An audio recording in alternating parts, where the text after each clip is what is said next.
భీముని పట్నంలో సచ్చిదానంద వర్మ అనే ఊరి పెద్ద ఉండేవాడు. అతను ఊరి ప్రజల వివాదాలకు న్యాయంగా పరిష్కారం చెప్పేవాడు.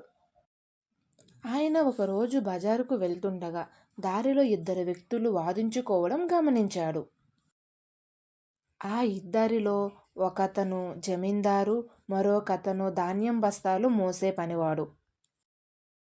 వారిద్దరి మధ్య వాదనకు కారణం ఏమనగా, పనివాడు ఒక బరువైన బియ్యం బస్తా మోస్తుండగా అది జారి జమీందారి కోడిపై పడడంతో అది మరణించింది. దాంతో జమీందారు ఆ పనివాడితో, అన్యాయంగా నా కోడిని చంపేశావు. ఆ కోడి కనీసం ఇంకో సంవత్సరంలో ఎన్ని గుడ్లు పెడుతుందో అంత వేల చెల్లించు అన్నాడు. పనివాడు, అయ్యా, నేను పేదవాడిని, అంత డబ్బు చెల్లించలేను. పొరపాటున బస్తా చేజారి కోడి మీద పడింది. క్షమించండి, కోడి వెల మాత్రం కట్టగలను అన్నాడు. చుట్టూ జనం గుమిగూడారు. ఇంతలో అక్కడికి సచ్చిదానంద వర్మ రావడం చూసిన జనం అతను సరైన తీర్పునిస్తాడని ఆశించారు. జమీందారును, పనివాడును సచ్చిదానంద వర్మతో జరిగిన విషయం వివరించారు. కాసేపు ఆలోచించి సచ్చిదానంద వర్మ, జమీందారు గారు వాదన సరైనదే. పనివాడు అతని కోడి వేల, సంవత్సరమంతా పెట్టబోయే గుడ్లు వేల కలిపి మొత్తం 100 రూపాయలు చెల్లించవలసిందే అని చెప్పాడు.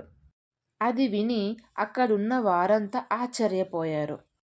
వారికి అతని తీర్పు అన్యాయంగా అనిపించింది. పనివాడు ఎంతో నిరాశపడ్డాడు. సచ్చిదానంద వర్మ, నా తీర్పు ఇంకా ముగించలేదు అని కొనసాగించాడు. జమీందారుతో, కోడి గుడ్లు పెట్టాలంటే నువ్వు దానికి ధాన్యం పెట్టాలిగా, మరి 1 సంవత్సరంలో నీ కోడి ఎంత ధాన్యం తినేది అని అడిగాడు. 2 బస్తాలు స్వామి అన్నాడు జమీందారు. అయితే ఆ 2 బస్తాల ధాన్యం వెలను నువ్వు పనివాడికివ్వు అన్నాడు సచ్చిదానంద వర్మ.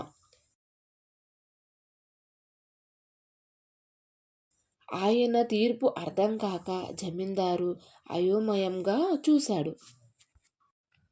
ఏమీ లేదు, రాబోయే సంవత్సరంలో నీ కోడి ఇవ్వబోయే లాభం నువ్వు ఆశిస్తున్నావుగా, మరి సంవత్సరమంతా కోడికి నువ్వు పెట్టే ఖర్చు ఏమవుతుంది? కోడి లాభం అతను నీకు ఇవ్వాలంటే ఆ కోడికి అయ్యే ఖర్చు నువ్వు అతనికి ఇవ్వాలి కదా అంటూ వివరించాడు సచ్చిదానంద వర్మ. 2 బస్తాల ధాన్యం వెల అతనుకు రాబోయే 100 రూపాయల కంటే ఎక్కువని గ్రహించాడు జమీందారు. గుమిగూడిన జనమందరూ తీర్పు విని సంతోషించారు. పనివాడు పొరపాటున కోడిని చంపాడు కాబట్టి అతను నాకేమీ ఇవ్వనక్కర్లేదు అని జమీందారు ఒప్పుకున్నాడు.